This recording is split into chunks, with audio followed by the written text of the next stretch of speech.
And the game of the year is... Astrobot!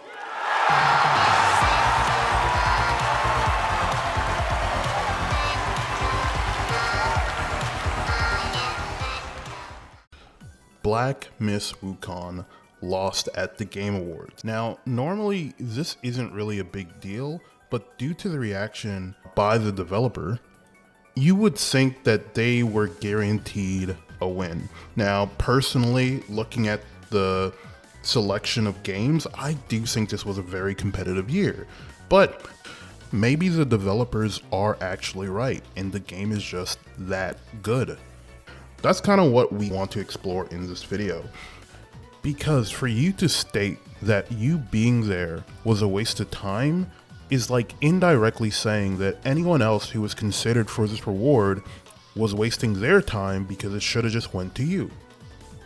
Which in hindsight, especially after looking at every other game that was for consideration, seems like such a ridiculous statement. Because at least from my point of view, outside the sales, what did Black Myth Wukong do that was actually that outstanding that we haven't seen before in games?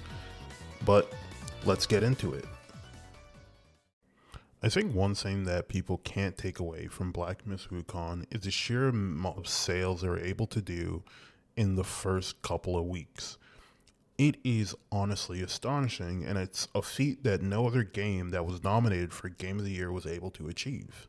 And as great as that is, sales just doesn't equal quality. But honestly, after looking at all the contenders for Game of the Year and looking at what everyone offers, I do fail to see what else Black Myth Wukong did to really deserve that kind of reaction from community and even the developers of the game. But I do want to be fair to Black Myth Wukong, and I generally do want to see what the arguments are, right? But again, comparing it to a game like Final Fantasy VII, what does Black Myth Wukong really do? When Black Myth Wukong first dropped, I still remember everyone's reaction to the intro of the game, and albeit it was very good, it was generally really nice. Black Myth Wukong has incredible combat, tons of boss fights. It also follows the tale of the Monkey King, and if you know anything about Journey to the West, you should know why so many people looked at this as such a big deal. I generally do prefer the combat. I think it did a lot better when it came to exploration, whereas Black Myth Wukong, it feels significantly more linear, and storytelling is another area where I do Rebirth did a lot better. Now, I do know some people feel certain ways about the remakes, but I would still say, especially after playing Rebirth, it has its points, and it is able to show things that the original didn't, which I do think that's a bonus. Now, I do kind of want to move away from the other contenders for Game of the Year, because I do think there's another game that came out that is far more similar to Black Myth Wukong than most people are talking about, and that is Stellar Blade. Black Myth Wukong and Stellar Blade actually have quite similar origin, both from East Asian based developers, two developers that also started in the gacha space. But I think what's also more interesting is how these games were perceived coming in.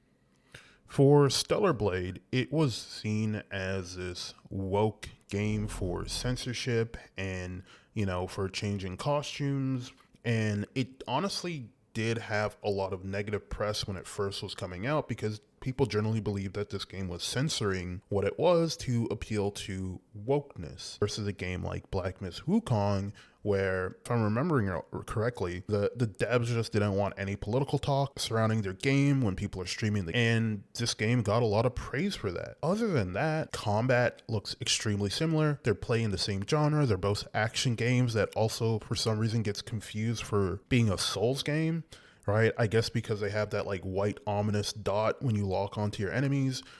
Both have skill tree progressions. Stellar Blade does a little bit better when it comes to things like storytelling, which I do think is, again, one of Black Myth Wukong's weak points. So it doesn't really make sense to me why this game is so similar to a game that wasn't even a contender for Game of the Year, But again, outside of story, I think combat is either or. Again, I do think these games play so similarly alike, and you can even throw in a game like Liza P. These games do get made very, very similarly. But looking at post-release, Stellar Blade has also done a little bit more, coming out with a variety of updates, including free costumes. They've already had a DLC with Nier, and also have future plans for a DLC with their other IP, Nikke. Now, I'm not trying to say that because it has DLC, it's better. I'm pretty sure the only thing that Black Myth Wukong has really added since the Game Awards, not even just release, is a new map. Because prior, the game didn't have a map, and people were complaining about getting lost because they just don't know where they're going. Which again, you have to wonder, why did people hype this up so much? Now, I don't want to like shit on Black Myth Wukong too hard. I'm just trying to say this is not a perfect game, and that's okay. It's just weird when the game studio treats their game as such. Some of the quotes from the interview that the CEO of Game Science did is a little bit alarming, especially the fact apparently they had their acceptance speech written 2 years before the game even came out. Now, I haven't even spoken about games like Metaphor, which personally to me was my game of the year, or games like Belotro, but what about the actual winner of the Game Awards?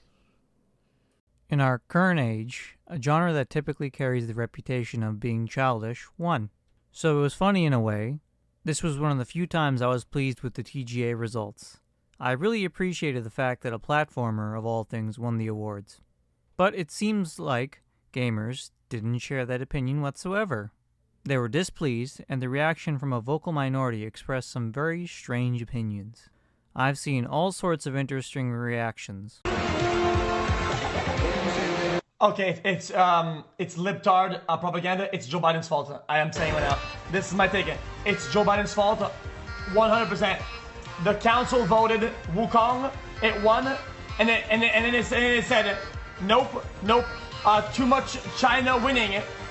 We cannot lose to the east. The west is better, and then it chose a on soil developer people. That's it. The TGA is corrupt and Wukong was cheated. This isn't the wish of gamers, but let's not forget that voting accounts only for 10% of a game's success at the awards. If we want a democratic process, I'd suggest voting in the Golden Joystick Awards. So then, was the TGA suddenly corrupt, or was it always corrupt? Is this a watershed moment, or just another upset? Wasn't Last of Us 2 already the breaking point? Did we suddenly expect our hobby to be untouched by mainstream trends and not to be tainted? The viewer watching it and talking about it gives this corrupt establishment credence and vitality, given after all these years you're playing yourself actively while pretending they aren't relevant.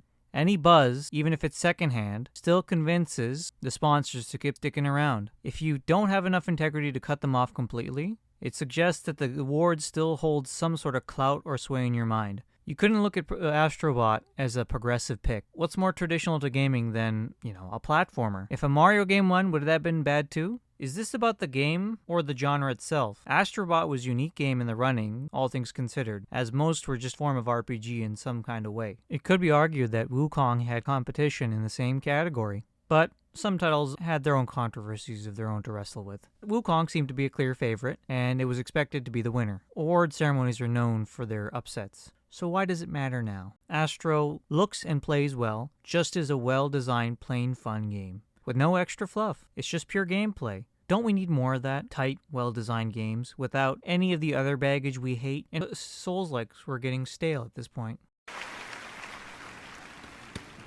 Monkey sweep? And the game of the year is... Oh my god. Bellatro. It has to be Bellatro. Astrobot! I have to stop talking! I have to shut up! Wukong is not a political pick. There is no moral or principled ground here. Games news media is still irrelevant for the average gamer.